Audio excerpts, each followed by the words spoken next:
Brother చెప్పండి. ఈరోజు చూసుకున్నట్టయితే యూత్ కాంగ్రెస్ ఆధ్వర్యంలో ఓట్ చోరీకి పాల్పడుతుంది బీజేపీ ప్రభుత్వం అని చెప్పేసి పెద్ద ఎత్తున ఆ కార్యక్రమం చేస్తా ఉన్నారు. దీనికి సంబంధించి ఏం చెప్తారు?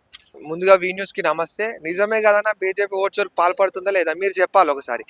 ఎందుకనంటే రాహుల్ గాంధీ గారు పదే పదే ఓట్ చోరీ జరుగుతూ ఉన్నది, మన హక్కులను కాలరాస్తా ఉన్నారు, ప్రజాస్వామ్యాన్ని కూని చేస్తా ఉన్నారు, రాజ్యాంగాన్ని రద్దు చేసే అవకాశం ఉన్నది.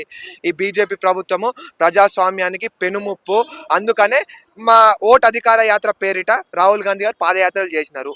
హర్యానాలో ఏం జరిగింది, మహారాష్ట్రలో ఏం జరిగింది, బీహార్లో ఎట్లా గవర్నమెంట్ ఫామ్ చేస్తున్నారు, ఇవన్నిటికీ క్లియర్ కట్గా with all the evidences, with all the proofs Rahul Gandhi గారు ప్రజెంటేషన్ ఇవ్వడం జరిగిందన్న.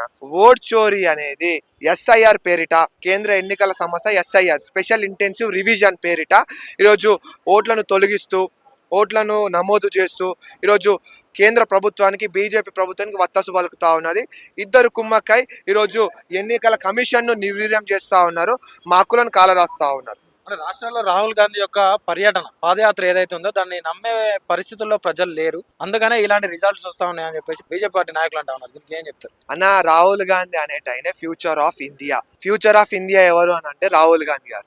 రాహుల్ గాంధీ గారు కన్యాకుమారి నుంచి కాశ్మీర్ వరకు 4000 కిలోమీటర్లు మండు టెండలో మంచు కొండలో పాదయాత్ర చేసి ఏమంటారు, నఫ్రత్ కే బజార్ మే మొహబ్బత్ కా దుకాన్ కోలేంగా అని ఒక నినాదం తోటి మొత్తం రాష్ట్రంలో ఉన్నటువంటి కన్యాకుమారి కాశ్మీర్ వరకు ప్రజలను కలుసుకుంటూ ప్రజలతోటి మమేకమై ఏం జరుగుతుంది, ఈ ఎన్డీఏ ప్రభుత్వంలో, ఈ బీజేపీ ప్రభుత్వంలో ఏం జరుగుతుంది, మన డెమోక్రసీ ఏమైపోతా ఉన్నది, మన రాజ్యాంగం ఏమైపోతా ఉన్నది, మన హక్కులను ఏ విధంగా కాలరాస్తున్నారని ప్రజలతోటి మమేకమై ముందుకు పోతున్నటువంటి తరుణంలో ఓటు అధికార యాత్రకి ఇట్లా చేసినారు.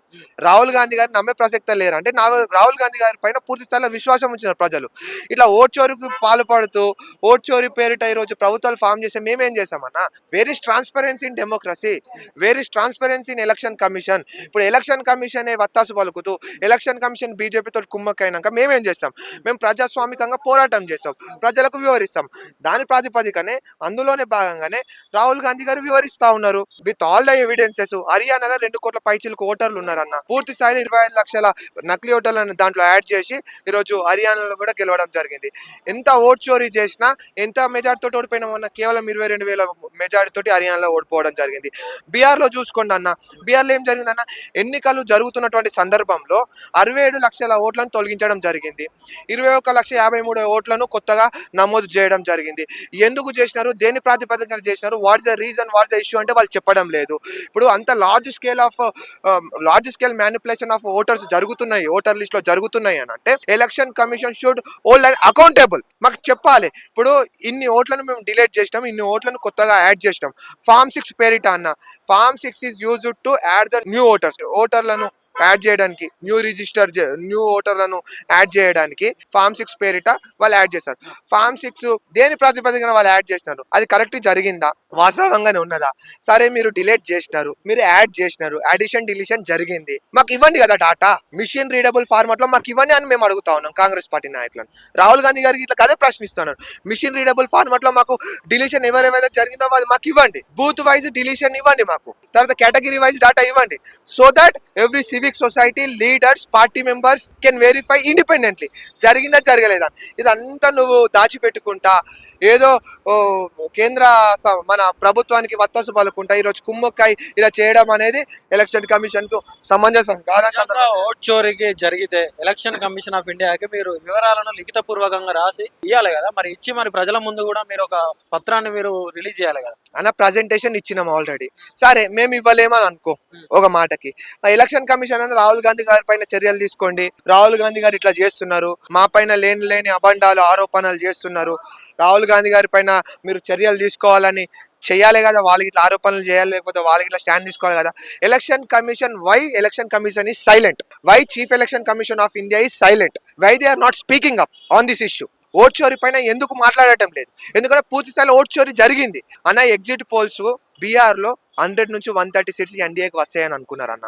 ఎగ్జిట్ పోల్స్ కి అందనంత రీతిగా 202 సీట్స్ ఎట్లా వచ్చినాయి అన్న? నువ్వు ఏ ఎలక్షన్ కమిషన్ అన్నది ఏ ఎలక్షన్ అన్న తీసుకో, 20 to 36 అటు ఇటు ఉంటాయి. 20 to 30 సీట్స్ అయితే కిందన అయితే ఆ మార్జిన్ ఉంటాయి. సరే 50 సీట్స్ వేసుకోండి, 202 సీట్స్ అంటే మామూలు అన్న?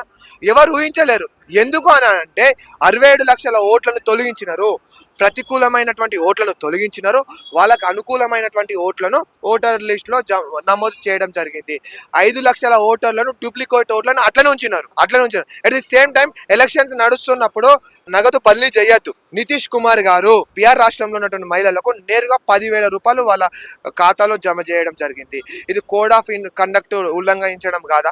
ఎలక్షన్ కమిషన్ దీనిపైన ఎందుకు చర్యలు తీసుకోలేదు? ఎలక్షన్ కమిషన్ దీనిపైన ఎందుకు మాట్లాడలేదని సందర్భంగా ప్రశ్నిస్తా ఉన్నాను. అటు మహిళలను ఓట్లను కొనుగోలే కదా, 10,000 రూపాయలు ప్రతి మహిళా ఖాతాలో వేసుకుంటూ ఆ రకంగా ఇట్లా ఓట్లను కొనుగోలు చేశారు. అంటే ఏదో విధంగా ప్రజాస్వామ్యాన్ని కూని చేయడమే ఈ బీజేపీ పార్టీ యొక్క ప్రధానమైన సంకల్పం సందర్భంగా తెలియజేస్తా ఉన్నాను. బీహార్లో ఒకవేళ నితీష్ కుమార్ గారు ఓడిపోతే నరేంద్ర మోడీ గారి కుర్చీ సురక్షితంగా ఉండదు. బీహార్లో నితీష్ కుమార్ గారిని కాపాడుకుంటే, ఆంధ్రప్రదేశ్లో చంద్రబాబు నాయుడు గారిని కాపాడుకుంటే నరేంద్ర మోడీ గారి సీటు సురక్షితంగా ఉంటుందని ఒక వికృత క్రీడలో భాగంగా ఎన్డీఏ మన భారత ప్రభుత్వం నరేంద్ర మోడీ గారు రాజకీయ వికృత క్రీడలో భాగంగా ఆడుతున్నటువంటి నాటకం అని సందర్భంగానే తెలియజేస్తా ఉన్నాను.